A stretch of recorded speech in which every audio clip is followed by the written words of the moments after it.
Michelle, you're president of the Kennedy Heights Community Council. From your perspective, from a community council, how could City Hall and City Council specifically engage neighborhood groups better?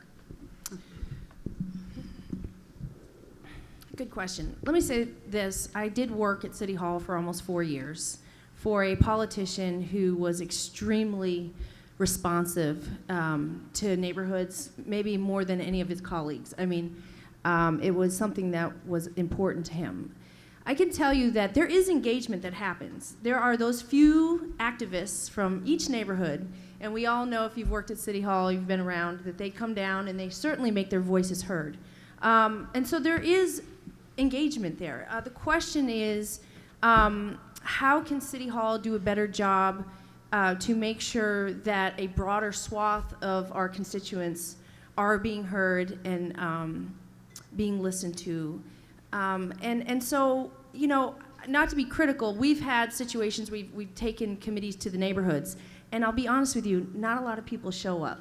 So I think it's incumbent upon City Council to get creative, and there are big efforts going on around civic engagement, and we need to look at that and implement them. Thank you.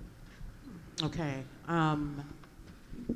Carolyn, your question for Michelle, I'd like to carry on with that idea because Plan Cincinnati calls for the city to adopt a citizen engagement policy. What would you specifically include in such a policy if you were on council? Well, you know, these are very tough issues. I'm thinking specifically when you look at affordable housing projects. You know, we have a very contentious situation, and I serve on the CADAB board, the board that oversees all the community development block grant dollars, and for that affordable housing project to be essentially at a halt is really unfortunate from many perspectives.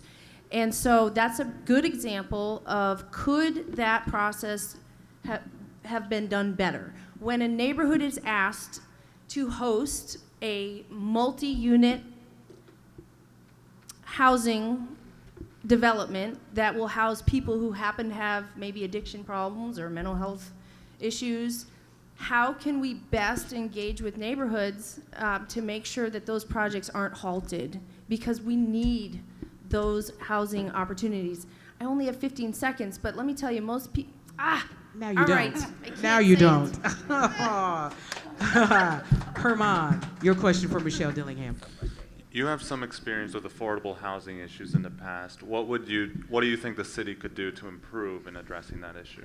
I am so grateful for that question because that's where I was going to. I want to talk about what affordability means. Affordability is not that, it's not a Section 8 voucher, and it's not a site-based apartment for, you know, the issue is affordable housing should not exceed 30% of your gross income.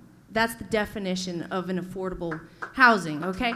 So when we look at what people are being paid in the city, and I just want to talk real quick about the city's responsibility to uphold prevailing wage and living wage ordinances that are already on the books. Time and again, City Council makes exceptions, and we should be a leader in making sure that people are being paid a living wage.